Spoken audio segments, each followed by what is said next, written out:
Rebecca Carter woke to the sound of her alarm already ringing for the second time, sharp and insistent in the half-dark of the bedroom.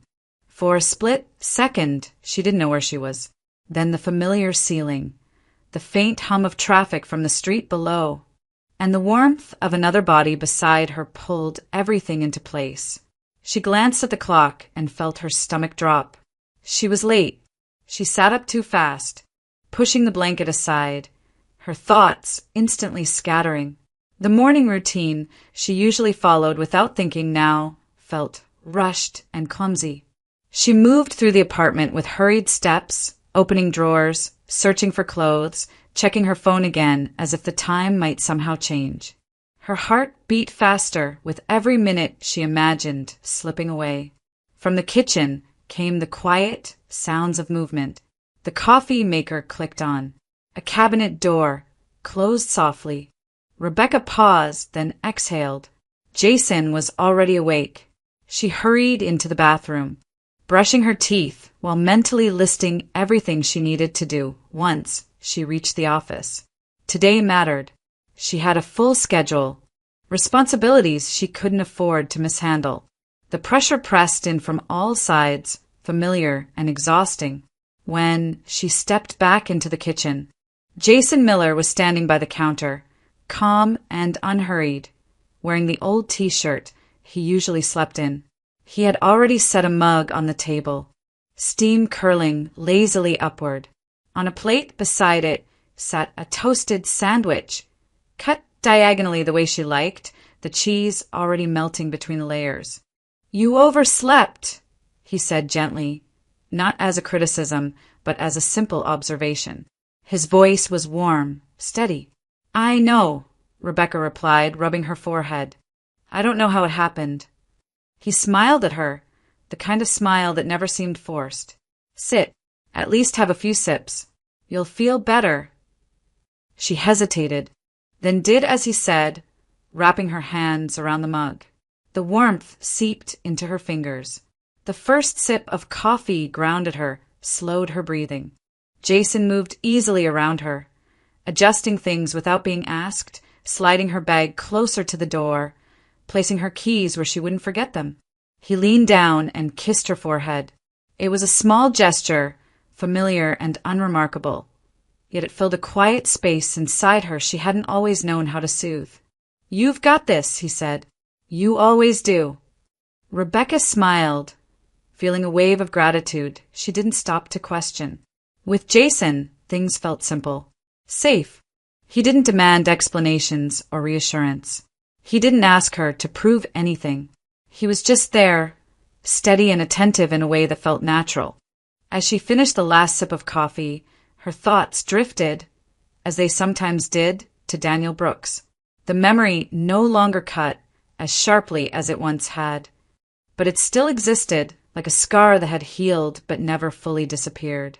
Daniel had been her past. Their breakup had left her drained, questioning herself, wondering if love always came with conditions she couldn't meet. For a long time after that, she had carried the weight of uncertainty. She had doubted her instincts, her choices, even her right to want stability without guilt. Jason had come into her life quietly, without promises or pressure. He hadn't tried to replace anything. He had simply offered companionship, warmth, and the sense that she didn't have to brace herself all the time. With him, she felt like she could breathe again.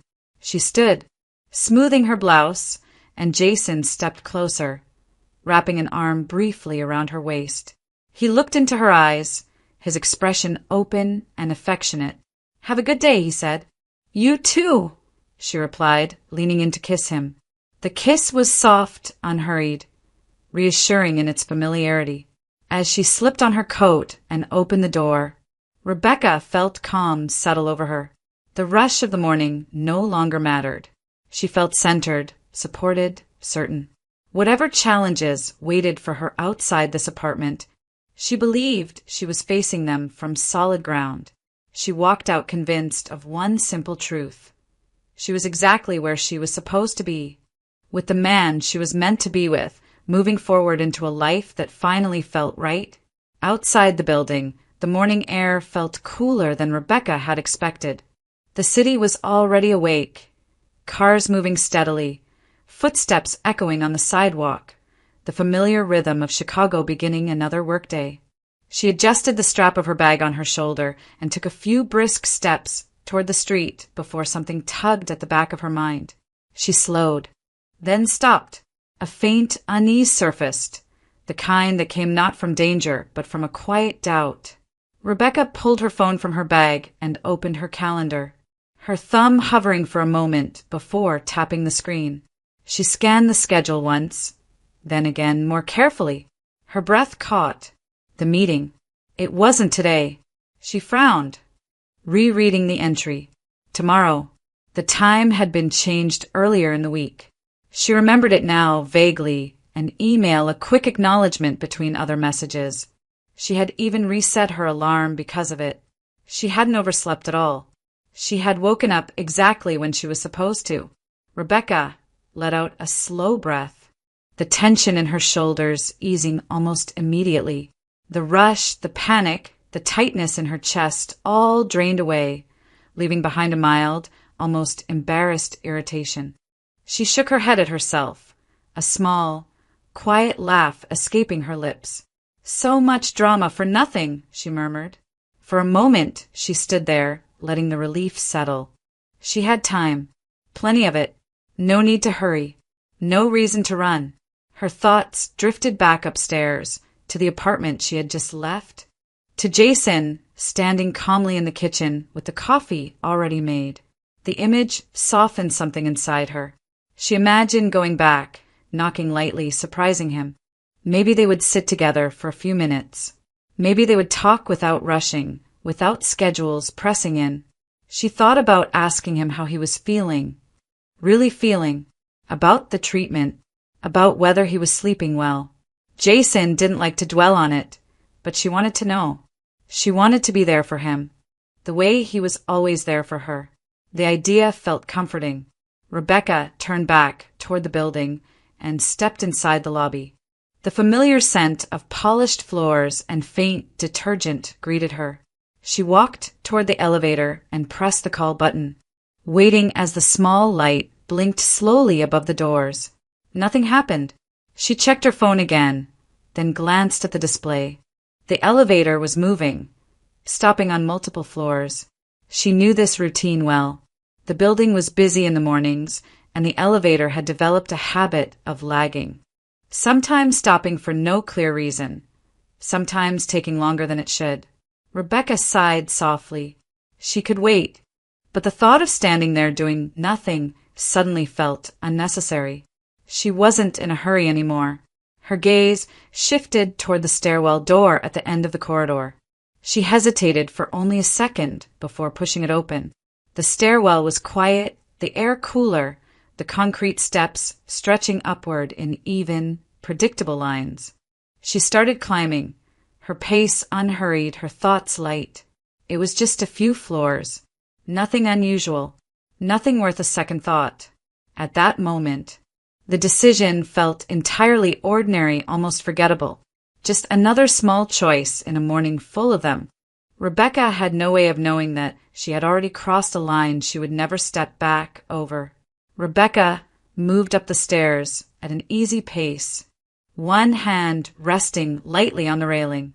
Her thoughts were still soft, unguarded, drifting between the quiet comfort of the morning and the simple pleasure of having time she hadn't expected. She imagined Jason's reaction when he saw her again so soon. The idea of surprising him made her smile. She was halfway up the next flight when she heard his voice. At first, the sound registered without meaning, familiar, close, comforting by habit alone. Her smile lingered as she took another step, assuming he was talking to someone from work or answering a routine call. She was just about to call his name when something in his tone stopped her cold. Jason wasn't speaking the way he usually did. His voice was lower, stripped of warmth.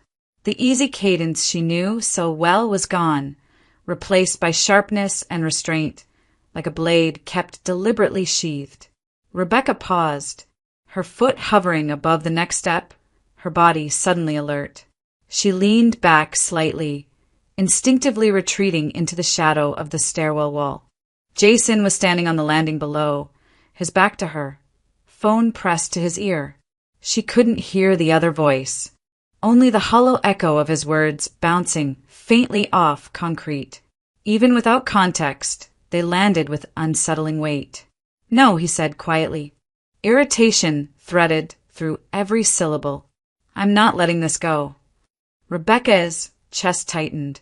She told herself she was misreading it. Everyone sounded different when they were frustrated. Everyone needed to vent sometimes. But as she listened, the unease grew, crawling slowly up her spine. "I didn't forget," Jason continued. "I'm just waiting for the right moment." Rebecca's fingers curled around the railing. The stairwell felt suddenly smaller, the air heavier. Jason shifted his weight, pacing once, then stopping. His voice dropped even further, almost conversational in its calm. "She humiliated me," he said, "and she's going to pay for it." Rebecca's breath caught. Pay. The word echoed in her head, sharp and unmistakable. This wasn't about an argument. This wasn't casual anger. There was intention behind it. He let out a short, humorless laugh. "Don't worry about the money. That part's already handled. She owes me. For everything." Rebecca pressed her back against the wall, heart pounding now, loud enough that she was certain he would hear it. She stared down at the steps, at the worn edges of concrete that suddenly seemed unreal, as if she were watching the scene from a distance rather than standing inside it. Jason had never spoken like this around her, never with this edge, this certainty. "You think I care what she says," he went on. "She can scream all she wants. By the time this is over, she'll do exactly what I need her to do." Rebecca's stomach twisted. Her mind scrambled to fill in the missing pieces, but the fragments refused to settle into anything safe. Whoever Jason was talking about, he wasn't angry in the way people were angry when they felt hurt. He was controlled, calculating. "I'm getting paid back," he said, "one way or another." The words sent a chill through her. Revenge, money, control. Each phrase stacked neatly on top of the last, forming something dark and deliberate. Rebecca felt frozen in place, her body refusing to obey even the simplest instinct to move. She wanted to step back, quietly, to retreat up the stairs and pretend she hadn't heard a thing. But she couldn't. The sound of his voice held her there, rooted to the spot. He stopped pacing again, lowering his voice further, almost to a murmur. "She thinks she's safe," he said. "That's the funny part." Rebecca's hands began to shake.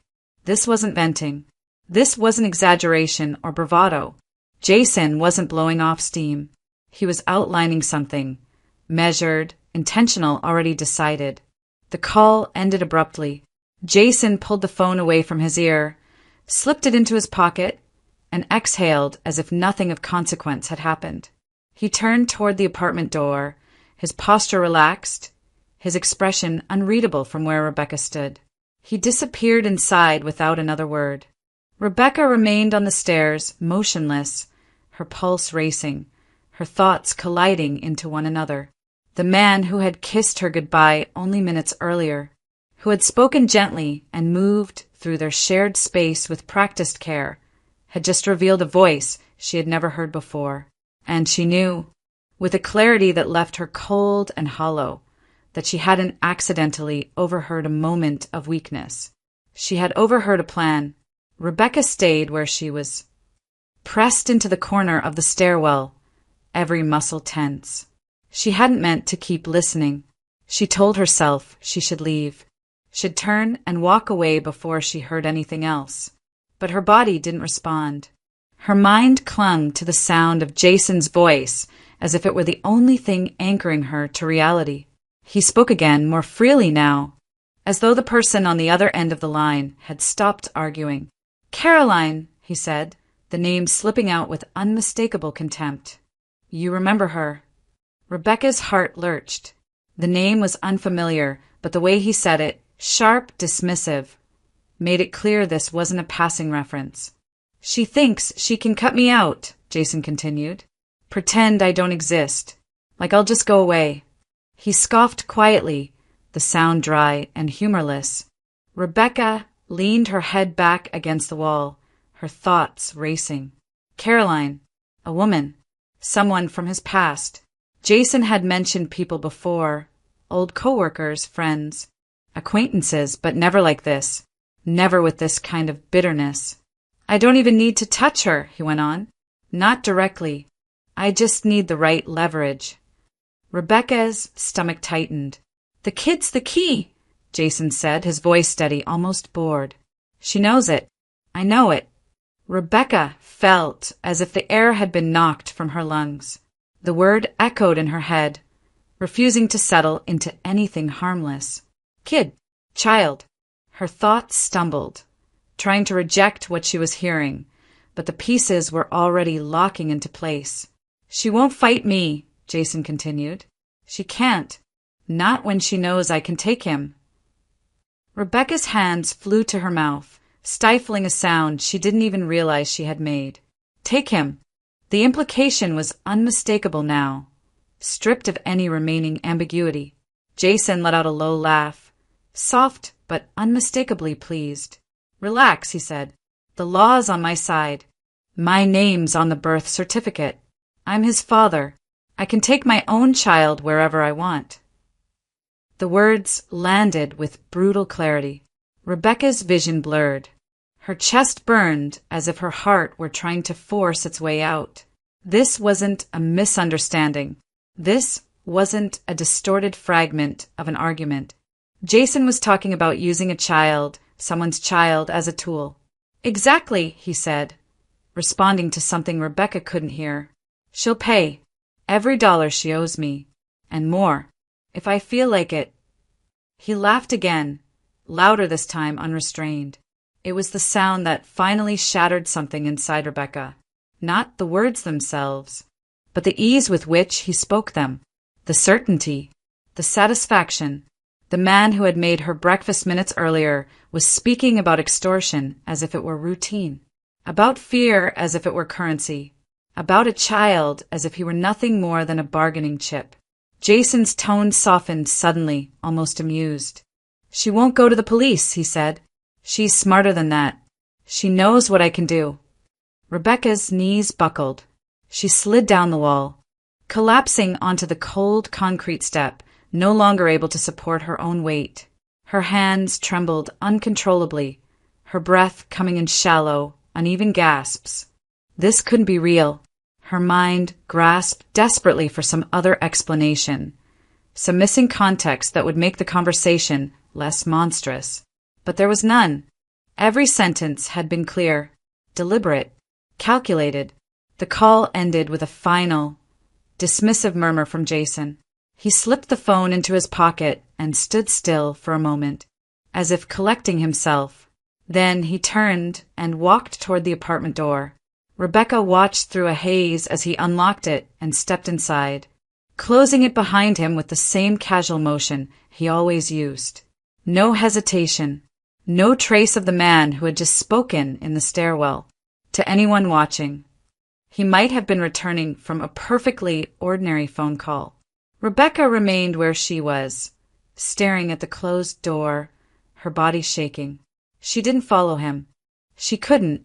The space between who she thought Jason was and who he had revealed himself to be had become impossibly wide. Crossing it felt dangerous, unthinkable. As she sat there on the cold steps, the realization settled with crushing force. She had built a life beside someone she didn't know at all. She had trusted him, loved him, shared her home with him, and all the while, there had been another person beneath the surface, watching, waiting, calculating. The sense of safety she had carried with her that morning fractured completely, splintering into fear and disbelief. Rebecca wrapped her arms around herself, trying to hold together what remained, knowing with terrible certainty that nothing about her life would ever feel the same again. Rebecca remained on the stairwell, the cold seeping through the fabric of her clothes, but she barely noticed it. Her body was there, trembling, while her mind drifted somewhere else, pulled backward by a memory she hadn't invited but had never fully escaped. Daniel Brooks. The name surfaced quietly without warning, and with it came the familiar ache she had learned to live around rather than through. She closed her eyes, and the present loosened its grip, replaced by the slow, unfolding recollection of how everything had once begun. She and Daniel had met in university, in a place that felt full of possibility. They had been young, ambitious in different ways, still discovering who they were meant to become. Daniel had been thoughtful, reserved, intensely focused. He studied engineering, spoke carefully, and carried himself with a seriousness that had felt grounding to her back then. Rebecca, studying law, had been sharper, more outspoken, already driven by a sense of responsibility and expectation. They fell in love gradually without drama. Late-night study sessions turned into shared meals. Shared meals turned into long conversations about the future.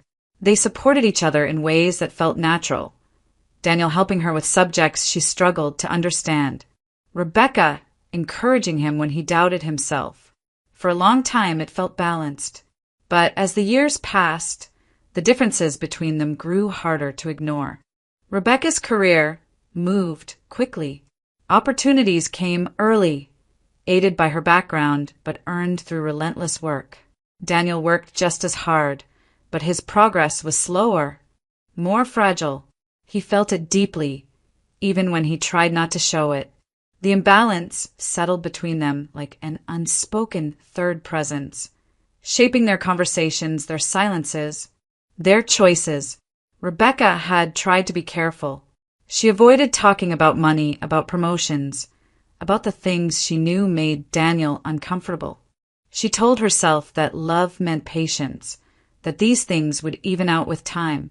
Daniel told himself something else, that a man who couldn't provide had already failed. The argument that ended everything had come on an ordinary evening, without raised voices at first. They had been walking through a park, Daniel talking about work, about an offer he was considering. Rebecca listened, nodded, encouraged him, but her thoughts were elsewhere, circling a question she had been holding back for months. When she finally asked it whether they should live together, it felt like a step forward, a simple, logical progression. She even offered her apartment, thinking she was removing an obstacle, not creating one. Daniel's reaction had been immediate and unmistakable. He had gone still, his expression closing in on itself.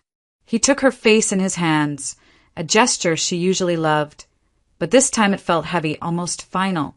He told her he wanted the same things, that he thought about their future constantly. Then he told her he wasn't ready. He said he needed time to become someone worthy of her, that he couldn't accept living in her space, supported by her stability, even temporarily. He framed it as responsibility, as dignity, as love. Rebecca remembered how she had tried to argue, how her voice had risen despite herself. She told him money didn't matter to her, that partnership meant standing together, not waiting for perfection. Daniel shook his head, pain written plainly across his face. He said stepping aside was the right thing to do. At the time, Rebecca had heard sacrifice. What she felt, though, was abandonment. The breakup had hollowed her out. The days afterward blurred together, each one heavy and slow. She remembered lying in her childhood bedroom, staring at the ceiling, unable to summon interest in anything. Friends had come, offering comfort, anger on her behalf, assurances that she deserved better. She nodded, listened, but nothing filled the absence Daniel left behind. What hurt most wasn't just losing him. It was the sense that something honest had been lost, something flawed, yes, but real. Daniel hadn't lied to her. He hadn't manipulated her. He had been transparent about his fears, even when those fears cost them everything. Sitting on the stairwell now, Rebecca felt the weight of that contrast settle painfully into place. Daniel's honesty had wounded her, but it had never frightened her.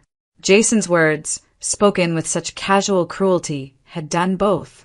One man had stepped away because he believed he wasn't enough. The other stayed close while hiding a capacity for harm she couldn't have imagined. The memory didn't bring comfort. It brought clarity. Rebecca opened her eyes, the present rushing back and around her. The echo of Jason's laughter still rang in her ears. The comparison was unavoidable, and it left her feeling raw, exposed, and deeply unsettled. The past she thought she had escaped had returned, not to pull her backward, but to show her with painful precision what she had failed to recognize until now. The memory shifted again, carrying Rebecca further back, to the night she first met Jason Miller. It had been a time when everything still hurt, even if she pretended otherwise. The breakup with Daniel was fresh then, the ache still sharp enough to catch her off guard in quiet moments. She had agreed to go out only because her friends refused to let her stay home alone any longer. The rock bar had been loud, crowded, and dimly lit, filled with the thrum of music and the restless energy of people looking to forget something. Rebecca had sat slightly apart at first, nursing a drink she barely touched, watching the room without really seeing it. She felt invisible and exposed at the same time, unsure of how to exist as someone newly alone. Then Jason had stepped onto the small stage for karaoke. He wasn't dressed in anything remarkable, worn jeans, an old t-shirt, but he carried himself with an easy confidence that drew attention. His voice wasn't perfect, but it was strong, full of feeling, and when he sang, his eyes found Rebecca's almost immediately. He held her gaze through the song, smiling as if the room had narrowed down to just the two of them. It made her laugh, surprised despite herself. When he finished, he bowed exaggeratedly, even dropping to one knee in front of her as the crowd laughed and applauded. Rebecca felt heat rush to her face, a mixture of embarrassment and something warmer, lighter. For the first time in weeks, she felt seen. They talked afterward, shouting over the music, leaning close without discomfort. Jason was funny, quick-witted, generous with compliments. He called her beautiful in a way that felt playful rather than demanding. When he learned her name, he repeated it as if it mattered. That night, Rebecca went home smiling, the tightness in her chest eased just enough to let her sleep. Jason didn't rush things. He texted the next day, then the day after that. He listened when she spoke. He told stories about his life, jobs that came and went, friends scattered across the city, mistakes he admitted to freely, as if honesty were second nature to him. Compared to Daniel's careful restraint, Jason felt open, uncomplicated. They started seeing each other regularly. Jason brought laughter back into her routine, filling spaces that had felt hollow for too long. With him, she didn't feel like she had to prove anything. He enjoyed the moment without asking where it led. When the idea of living together came up, it felt natural. Jason suggested it first, casual and hopeful. Rebecca agreed, relieved by how easy the decision seemed. She made one quiet choice then, one she barely acknowledged even to herself. She didn't tell Jason about the apartment she owned. She spoke of renting, of splitting costs, of keeping things simple. After Daniel, she wanted to avoid anything that might reopen old wounds. She didn't want money to become a measure of worth again. Jason didn't question it. He didn't bristle at her car or her work schedule. He joked about things instead, asking to drive sometimes, making light of differences that Daniel had carried like a burden. His indifference felt refreshing. Life with Jason was light. He enjoyed music, late nights, spontaneous plans. He pulled her into a world that asked nothing of her except that she show up. When he told her he loved her, it felt unforced, sincere. Rebecca believed him. She believed she was healing. Looking back now, the warmth of those memories felt tainted, threaded through with something she hadn't noticed then. Jason had appeared precisely when she was weakest, when she was most willing to believe in relief rather than truth. He had offered affection, ease, and attention in perfect measure, Sitting on the stairwell, Rebecca understood what she hadn't been ready to see before. Jason hadn't rescued her from her pain. He had found her in it. The realization didn't erase the good moments, but it reframed them, casting a long shadow over everything she thought she knew. The man who had felt like salvation had been something else entirely, and the safety she believed she had found was only an illusion. Carefully constructed and patiently maintained, the shift came quietly without warning. Jason began to complain of exhaustion first, an unusual heaviness that lingered no matter how much he slept. Then came the dizziness, the shortness of breath after even minor exertion. At first, Rebecca dismissed it as stress, the result of long days and irregular work. Jason laughed it off himself, insisting it was nothing, but it didn't pass. One morning, he sat on the edge of the bed longer than usual, his shoulders slumped, his face pale in a way Rebecca couldn't ignore. That was when she insisted on a doctor's appointment. Jason resisted at first, brushing off her concern, but eventually agreed. The visits multiplied quickly after that. Appointments, tests, follow-ups. Rebecca found herself sitting in waiting rooms she had never expected to enter, watching names appear on digital boards, listening for Jason's to be called. The language of medicine, diagnoses, treatment plans, probabilities felt foreign and unsettling. Each answer seemed to open the door to more questions. The costs came next. Insurance covered part of it, but not enough. There were procedures that required approval. Medications with price tags that made Rebecca's chest tighten. Recommendations that came with careful disclaimers. The healthcare system felt vast and impersonal, a maze designed to overwhelm even those who knew how to navigate complex systems. Jason changed during that time. He grew quieter, more subdued. The ease that once defined him faded, replaced by moments of visible fatigue. He spoke less about plans, about music, about the future. For the first time since she had known him, he looked small. Rebecca responded without hesitation. She rearranged her schedule, drove him to appointments, sat beside him as he waited for results. When the conversation turned, inevitably, to money, she didn't pause. She offered her savings as if it were the most natural thing in the world. Jason protested at first, his voice low, his eyes avoiding hers. He said he would find another way, that he didn't want to burden her. Rebecca insisted. She told him this was what partners did, that she believed in him, that his health mattered more than anything else. Eventually he accepted. He took the envelope of documents, the transfer confirmation, with a seriousness she hadn't seen before. He thanked her repeatedly, his voice thick with emotion. He promised he would repay every dollar as soon as he was able. He told her she was saving him. Rebecca believed him. The treatment began almost immediately. New medications, regular infusions, follow-up visits scheduled with precision. And slowly, so slowly she barely noticed at first, Jason improved. His color returned. His energy followed. The heaviness lifted. He joked again. He smiled more easily. He stopped speaking about the illness unless Rebecca asked. The gravity that had settled over them during those months began to thin, as if it had never been fully real. Rebecca felt relief wash over her, deep and genuine.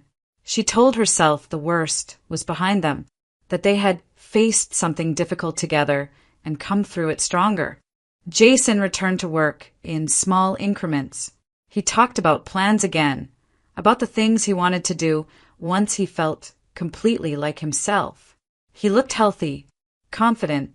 Now, sitting alone on the stairwell, Rebecca replayed those months with a different awareness.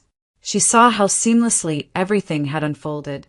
The timing, the vulnerability, the way her instincts to protect and support had been activated so completely. Jason had never pressured her. He hadn't demanded anything.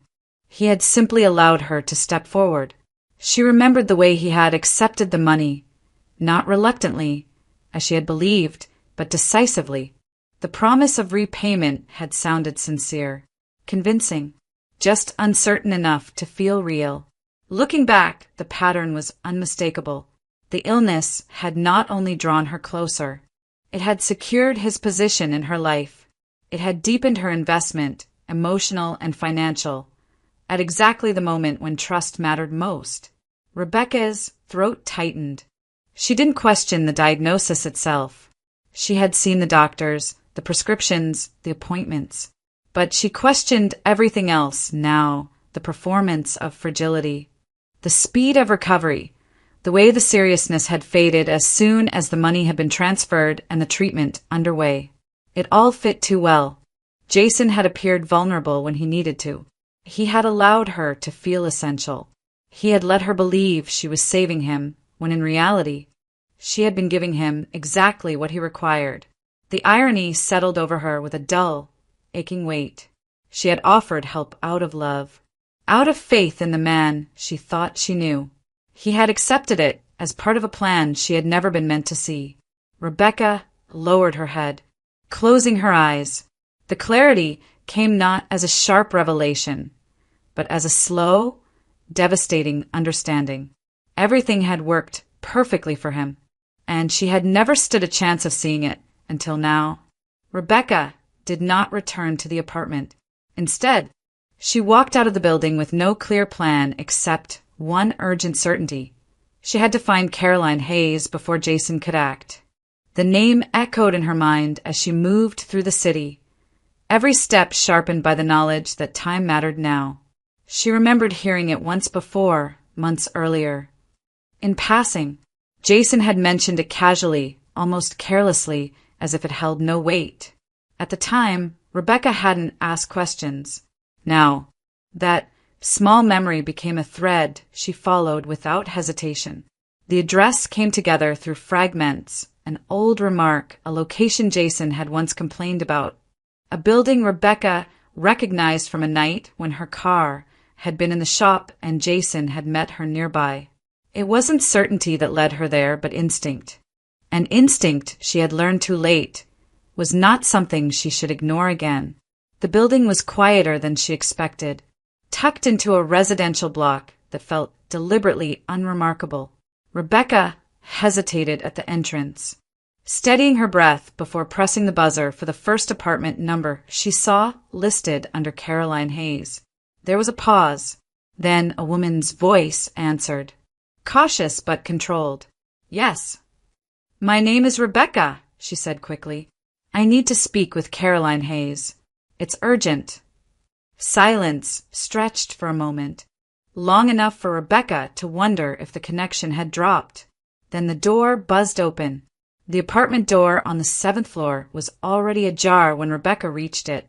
Caroline Hayes stood in the doorway, tall, composed, her expression guarded. She looked older than Rebecca by several years, her posture confident, her clothing understated but expensive. This was not someone accustomed to being intimidated. "You're not delivery," Caroline said, almost apologetically. "No," Rebecca replied. "I'm sorry to come like this. I wouldn't if it weren't serious." Before Caroline could respond, a small figure darted into the hallway. A little boy, no more than 4 years old, paused when he saw Rebecca, studying her with open curiosity. His dark hair and familiar eyes made Rebecca's chest tighten. Theo. The resemblance was undeniable. "Back to your room, sweetheart," Caroline said gently. The boy hesitated, then obeyed without protest. The door closed behind him.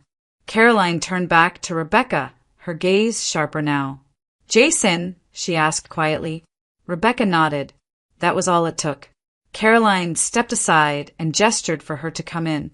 The apartment was bright and meticulously kept, the kind of space that reflected stability and intention. Rebecca barely noticed the details. Her thoughts were already tumbling forward. They sat at the kitchen table, facing each other, strangers bound by a name neither wanted to say aloud. Rebecca spoke first. She told Caroline what she had overheard. Every word she could remember, every implication she had pieced together. She described Jason's confidence, his laughter, his certainty that the law was on his side. As she spoke, Caroline's expression shifted, not into shock, but into something darker and more resigned. When Rebecca finished, silence settled between them. "He'll do it," Caroline said finally. "Everything you heard. He means it." She took a breath, steadying herself, then began to speak. She told Rebecca how she had met Jason years earlier at a club on a night that felt harmless. He had been charming, attentive, unassuming. Younger than her, yes, but earnest. He made her feel admired in a way she hadn't realized she was missing. She spoke of how quickly she had trusted him, how easily he had slipped into her life. When she became pregnant, she believed it would change everything. For a while, Jason had stayed. Then he disappeared. He returned only when it suited him. Caroline described the years that followed, how Jason resurfaced again and again, each time with new demands. Money at first, framed as compensation, as something she owed him for ruining his life. When she resisted, the threats began, subtle at first, then explicit. He reminded her of his name on the birth certificate, of his rights, of how easily he could make things difficult. "I went to a lawyer," Caroline said. "They told me the truth. He has parental rights. That alone gives him leverage. The system doesn't move fast enough to protect you from someone like him. Not before damage is done." She had tried paying him off. It only made him bolder. She had moved cities once, then again. Each time he found her. The fear never fully left. Rebecca listened, her hands clenched tightly in her lap.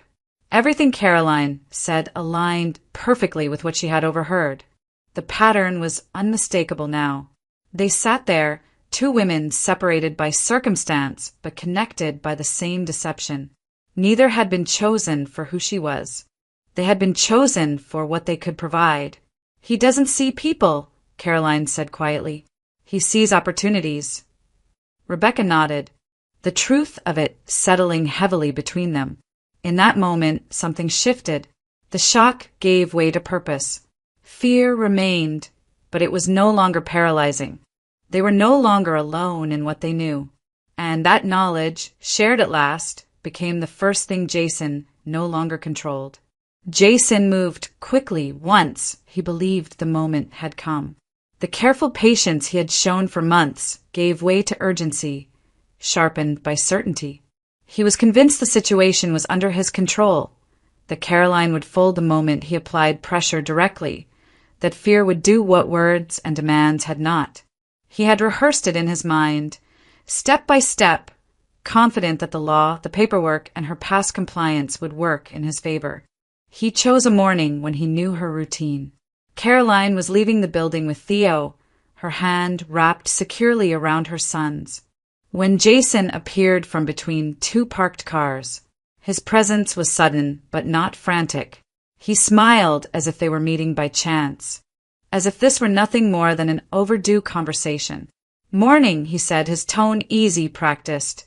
"We need to talk." Caroline stopped. Her grip on Theo tightened, though her face remained calm. She had expected this moment. She had imagined it more times than she could count. Jason stepped closer, his posture relaxed, his confidence unmistakable. "You've had time," he continued. "I think you understand now that we can't avoid this." Theo shifted uncomfortably, sensing the tension without understanding it. Jason's eyes flicked toward the boy, lingering just long enough to make his meaning clear. "I'm his father," Jason said quietly. "You know that gives me options." He reached out, not touching Theo, but close enough to make the threat unmistakable. That was when everything changed. Before Jason could take another step, two men moved into view from the opposite side of the street. They approached without hurry, without aggression. Their presence controlled and deliberate. One of them positioned himself between Jason and Caroline. The other stood slightly behind Jason, close enough that escape would require force. Jason's smile faltered. "What is this?" he asked, irritation flashing briefly across his face before he masked it again. "This doesn't concern you." "It does now," one of the men replied evenly. Caroline stepped back, placing Theo behind her, her voice steady as she spoke. "Take my son inside," she said softly. Theo obeyed immediately, guided by a third figure who had appeared at the building entrance.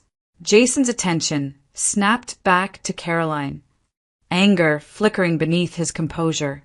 "You think this scares me," he said. "I'm within my rights." One of the men placed a firm hand on Jason's arm. The moment stretched, taut and quiet. Jason tried to pull away. He was stronger than he looked, but not strong enough. The grip tightened, unyielding, professional. His irritation turned to alarm as he realized he was no longer directing the situation. "Let go," he said sharply. They didn't. What followed happened quickly and without spectacle. There were no raised voices, no dramatic struggle. Jason was guided toward a nearby vehicle, his protests contained, his movements restricted with practiced efficiency. The door closed behind him with a soft, final sound. Caroline stood still, her breath controlled, her gaze fixed on the place where he had stood moments earlier. She didn't speak until the car pulled away, disappearing down the street. Only then did she allow herself to exhale. Jason was not harmed. He was not threatened with violence, but he was made to understand, with absolute clarity, that the game he believed he controlled had reached its end. The consequences were outlined plainly in terms he could not ignore. The risks he had dismissed were placed squarely in front of him, unavoidable and real. It was enough. Jason left the city within days. He packed his things quietly, abandoned the routines he had once treated so casually, and vanished from the spaces he had occupied with such confidence.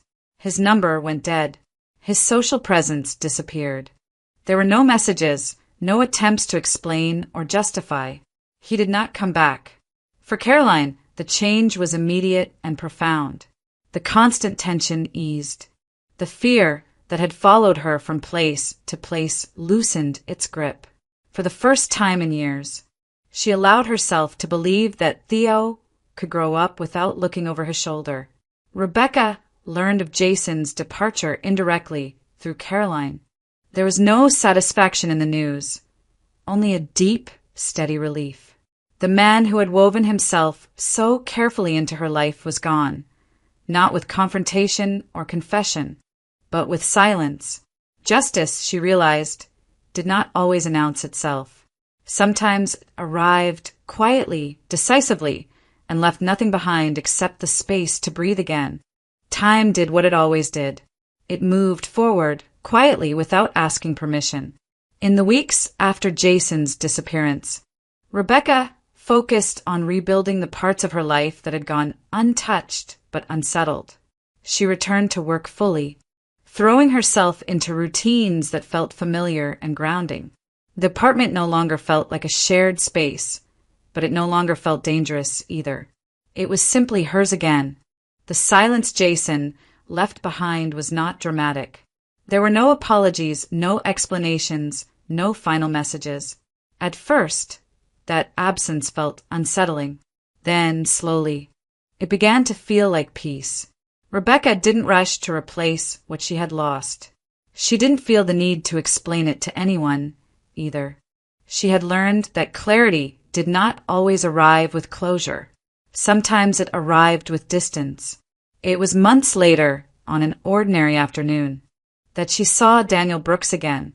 She had just finished work and stepped out onto the sidewalk near her office when she noticed him across the street, standing outside a small cafe. He looked familiar and different all at once. Leaner, more settled. There was a steadiness in the way he carried himself that hadn't been there before. Their eyes met, and recognition passed between them without urgency. They didn't rush toward each other. Daniel crossed the street slowly, as if giving her time to turn away if she wanted to. She didn't. They sat down together, cautious but open. Conversation came easily, without rehearsed explanations or emotional defenses.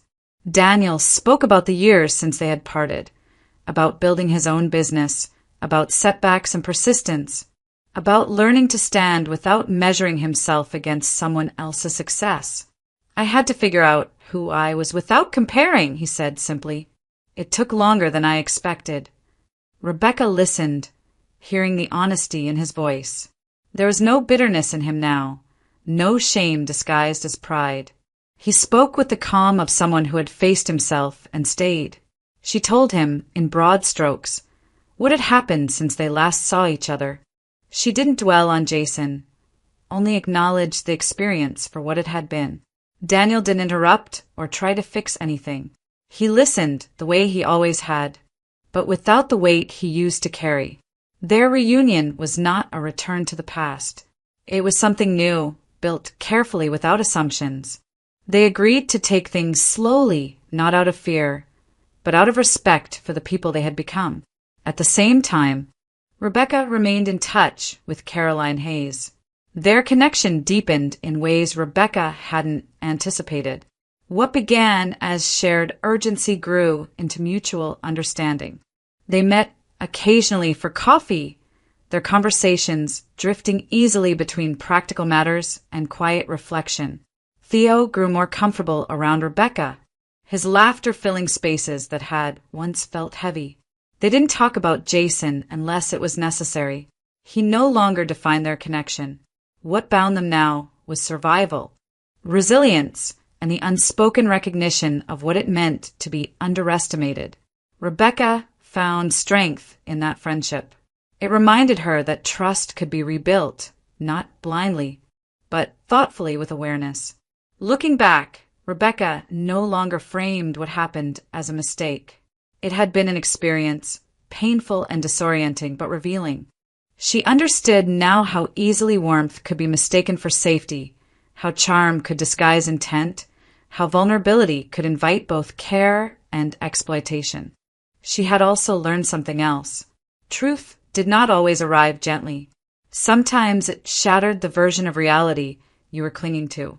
Sometimes it forced you to let go of someone you believed you needed. But in doing so, it cleared space for something real to grow. Rebecca stood one evening at her apartment window, watching the city settle into night, lights flickering on one by one. She felt no triumph, no urge to relive what had been lost or escaped. What she felt instead was steadiness. She had lost the wrong person, and in that loss, she had found her footing again. The future no longer felt like something she had to rush toward or defend herself from. It felt open, honest, earned. That, she realized, was what remained